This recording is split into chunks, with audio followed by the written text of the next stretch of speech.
यानी कि फिर जी जिसके साथ बहुत सारे बच्चों का भविष्य जुड़ा था और रातों रात वो बंद हो गया। बहुत सारे स्टूडेंट्स ऐसे हैं जो कल से सिर्फ बहुत सारे अपने सवालों के जवाब ढूंढ रहे हैं। पेरेंट्स यहाँ पहुँचते हैं, हंगामा करते हैं, अपने जवाब लेने की कोशिश करते हैं, लेकिन ताला डल जाता है गेट पर, अंदर कोई मौजूद नहीं होता है। कल से यही स्थिति है, टीचर्स फोन नहीं उठा रहे हैं। तो कुछ इस तरह की स्थिति के बाद पेरेंट्स एक एक करके यहाँ पहुँच रहे हैं, खुद से भी कोशिश कर रहे हैं कि किसी तरह से पता चले कि आखिर उनका बच्चा जो अलग अलग क्लासेस में एनरोल है उसका क्या होगा। यहाँ एक पेरेंट्स हैं जो अभी पहुँचे हैं, नोएडा सेक्टर 62 है जहाँ पर ये फिरजी की ब्रांच है। सर मुझे ये बताइए, आप अभी यहाँ पहुँचे, किसी से मुलाकात हुई? क्या नाम है आपका, कहाँ से? नाम मनोज शर्मा है। मेरा बेटा एक्चुअली 9th में एनरोल किया था, तो इसी सेशन में था। 4 ईयर्स का प्रोग्राम हमने लिया था।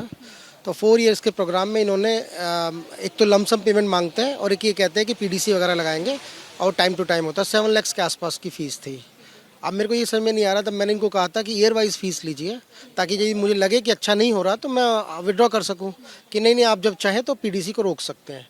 लेकिन अब जैसे देख रहा हूँ प्रोफेशनल एथिक्स तो कुछ नहीं है कि आप जब जा रहे हैं आप क्या कम्युनिकेट कर रहे हैं, आपके टीचर्स कहाँ चले गए, आपके टीचर्स का एक अलग ग्रुप है और आप अलग से मैसेज कर रहे हैं। आपको यहाँ अवेलेबल रहना चाहिए था, पेरेंट्स आ रहे हैं, स्टूडेंट्स आ रहे हैं, सभी को बताना चाहिए था कि ये स्थिति है, ये टेम्प्रेरी फेज़ है, इसको हम दूर कर लेंगे। यदि आप ये कहते हो 28 ईयर्स का एक्सपीरियंस है तो टेम्प्रेरी फेज़ को तो मेरे ख्याल से 1 वीक में हो सकता था। आपके पास बैकअप टीचर्स होने चाहिए थे। क्या ये टीचर्स ही खाली चला रहे थे आपको?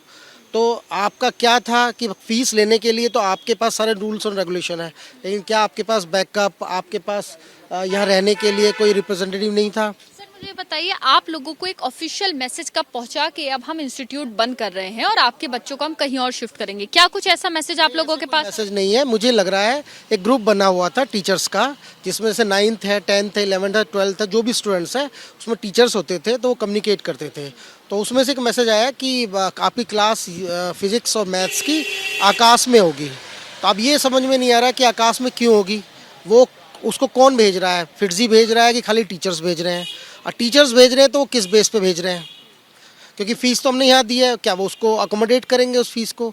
और फिर इनके पास से मैसेज आता है कि 28 ईयर्स का एक्सपीरियंस है हमारे पास और हमारे को थोड़ा सा टेम्प्रेरी फेज़ में प्रॉब्लम हो रही है और हम बैकअप टीचर्स का तैयार कर रहे हैं और आप हम पे फेथ रखें, ये सब चीज़ें। लेकिन फेथ रखने के लिए इनको अवेलेबल भी तो रहना चाहिए।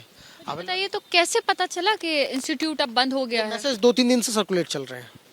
ऑफिशियल ऑफिशियली मैसेज आना शुरू हुआ और ग्रुप में भी आना हुआ कि भाई वहाँ पे क्लास स्टार्ट हो रही है। मुझे ये बताइए कि ये तो बता दिया मैनेजमेंट ने कि आपके बच्चे की क्लास अब दूसरे कोचिंग में होगी, लेकिन फीस का क्या होगा, बाकी चीज़ें जो हैं वो कैसे मैनेज करेंगी, इसको लेकर कोई बात? कोई डिस्कशन नहीं। मुझे लग रहा है कि इनको जो ये बिज़नेस एक्चुअली आजकल कोचिंग सेंटर का जो बिज़नेस चल रहा है ना, गवर्नमेंट को रूल रेगुलेशन लाना चाहिए कि किस हिसाब से मैक्सिमम फ़ीस ले सकते हैं, क्या इनके पास कॉस्ट है, कितना % मार्जिन ले सकते हैं। स्कूल्स में कहो, कॉलेज इंस्टीट्यूट में कहो, कहीं पे भी कहो, कोई नॉर्म्स नहीं है। गवर्नमेंट यहाँ पे मेरे ख्याल से फेलियर है। मेरे को ये लगता है कि कोई भी मान लो स्टूडेंट्स आ रहे हैं तो स्टूडेंट्स किस बेस पे आ रहे हैं कि आपके मान लो नोएडा में कोई सेंटर खुला हुआ है तो इसका मतलब गवर्नमेंट किसी एजुकेशन ऑफिसर ने इसको चेक किया होगा तो किस बेस पे चेक किया? तो चेक तभी तो हम आ रहे हैं ना। अब हम जा के तो नहीं पूछेंगे ना कि भाई कैसा है कैसा नहीं है। तो हम वही चीज़ें कर रहे हैं। अब कहीं कोई इन्फॉर्मेशन नहीं है, गवर्नमेंट का भी कोई नोटिफिकेशन नहीं है कि भाई क्या हुआ क्या नहीं हुआ। और छापे क्यों लग रहे हैं? गाजियाबाद वाली ब्रांच में भी छापे लगा है सुनने में, इनका और अदर ब्रांचेस में छापे लगने का कारण क्या है? इतने लाख फीस दे दी अब आपने बच्चे की, अभी भविष्य का कुछ समझ नहीं आ रहा है कि आखिर जहाँ भेजा था वो लोग तो रातों रात गायब हो गए। सवालों के जवाब कहाँ मिलेंगे? मुझे यही समझ में नहीं आ रहा कहाँ मिलेंगे, क्योंकि फ़ोन कॉल यदि हम फ़ोन भी करेंगे मुझे लग रहा है अवेलेबल नहीं होंगे। तो ये फ़ोन मिला सकते हैं अभी इस वक्त? हम देखते हैं कि अगर आपकी किसी से इस वक्त बात हो सके, किसी टीचर से, या यहाँ पर जो ऑफिशियल नंबर हैं उस पर अगर बात करके जवाब लेने की कोशिश की जाए तो हो सकता है आपको किसी न किसी सवाल का जवाब मिले, क्योंकि कल से ही अभिभावक जो हैं यहाँ मौजूद हैं, परेशान हैं, अपने जो सवाल हैं उनका जवाब लेने की कोशिश कर रहे हैं। देखिए यहाँ कॉल मिलाई, अगर आप स्पीकर पे इसको कर सकें। आप जिस व्यक्ति को कॉल कर रहे हैं वो उत्तर नहीं दे रहा है, कृपया कुछ समय पश्चात प्रयास करें। तो ये ऑफिशियल नंबर है जो कि इस इंस्टीट्यूट का है। इस पे जो पेरेंट्स हैं वो बाहर जब पहुंच रहे हैं कॉल कर रहे हैं, लेकिन फिलहाल कोई जवाब नहीं मिल रहा है। कल से ही कोई जवाब नहीं? कल से कोई जवाब नहीं है। मेरे ख्याल से इनका ये होना चाहिए था, एक टीम होनी चाहिए थी जो टीम सर्कुलेट करती कोई मैसेज और पेरेंट्स के साथ बात करती या एक इन्विटेशन भेजती कि भाई हम आपसे मिलना चाह रहे हैं, ये प्रॉब्लम हम फेस कर रहे हैं। तो सबको समझ में आता कि प्रॉब्लम है, मान लेते हैं उसको, लेकिन प्रॉब्लम को कम्युनिकेट भी तो करना होता है ना। अब आगे क्या? अब आगे तो मेरे को समझ में आ रहा है कि अब आगे एनरोल ही नहीं कराना। समझ में आ रहा है कि ये चीज़ें होनी है, पीडीसी को स्टॉप करना है जो भी आगे, ताकि कोई फीस ना जाए, और आगे फिर देखते हैं कि चीज़ें क्या कर सकते हैं। कितनी फीस दे दी उसका मुझे तो नहीं लग रहा, क्योंकि या तो फिर केस डाला जाएगा इनके ऊपर कि किस हिसाब से इन्होंने लिया है और आगे क्या किया है, और पुलिस कंप्लेन की जाएगी। यहाँ एक और शख्स है। सर क्या नाम है, कहाँ से आए? जितेंद्र भाटी, दादरी के पास हमारा गांव है मैडम। एक किसान परिवार से हैं हम। हमने अपने बच्चे का दाखिला करवाए हैं कौन से क्लास में कर रहे हैं? 12वीं के बाद, 1 साल की। हाँ, 12वीं के बाद, हाँ जी, 1 साल की हमने पूरी फीस 1,85,000 रुपया हम जमा कर गए यहीं पे। अभी लगभग 3 दिन पहले मैसेज आया, अब से आगे जो क्लास है जी वो आकाश में चलेंगे।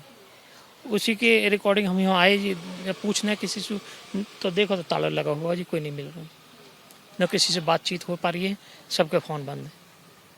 मुझे ये बताइए कि बच्चे को आपने यहाँ पर आईआईटी की तैयारी के लिए जाहिर है भेजा होगा, बहुत सारे सपने देखे होंगे, लेकिन ऐसे एक कोचिंग सेंटर, इतना बड़ा नाम, कोई छोटा मोटा नाम नहीं है, वो रातों रात गायब हो जाना, मैनेजमेंट का कोई नहीं है, ताला डल जाना, क्या कहेंगे इस पे आप? क्या एक्शन आप लोग ले? हम से 5 किलोमीटर के पास भी एक फिट जी का कोचिंग सेंटर है।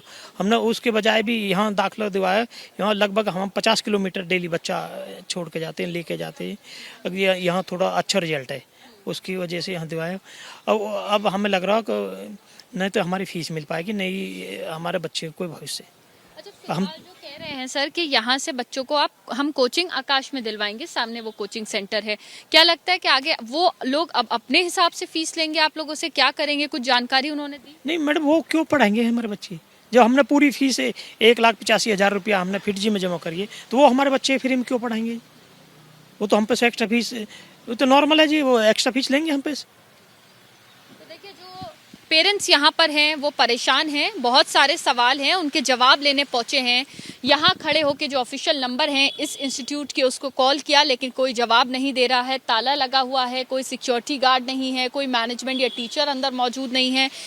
कई लाख रुपए जो कि मेहनत की कमाई पेरेंट्स की, वो अपने बच्चों के भविष्य के लिए उन लोगों ने यहाँ जमा कराई थी, फिलहाल उसको लेकर कोई जवाब नहीं। बच्चे आगे क्लासेस जो लेंगे वो किस तरह से लेंगे, इसको लेकर कोई जवाब नहीं। सिर्फ एक मैसेज जो सर्कुलेट हो रहा है कि आप क्लासेस जो है आप सामने एक इंस्टीट्यूट है वहाँ जाके ले लें, लेकिन आखिर उस इंस्टीट्यूट की जो नॉर्म्स हैं उस इंस्टीट्यूट के हिसाब से क्या फीस ली जाएगी आगे, या जो फीस जमा कर चुके हैं उसी के हिसाब से पढ़ाया जाएगा? किसी भी चीज को लेकर जो तस्वीर है वो साफ नहीं है। यही वजह है कि पेरेंट्स परेशान हैं, और अगर जवाब नहीं मिला तो पेरेंट्स इस तरह का इरादा बना रहे हैं कि हो सकता है वो आगे कोई एक्शन भी लें। कैमरा पर्सन भूपेंद्र रावत के साथ मदीहा, एबीपी न्यूज, नोएडा।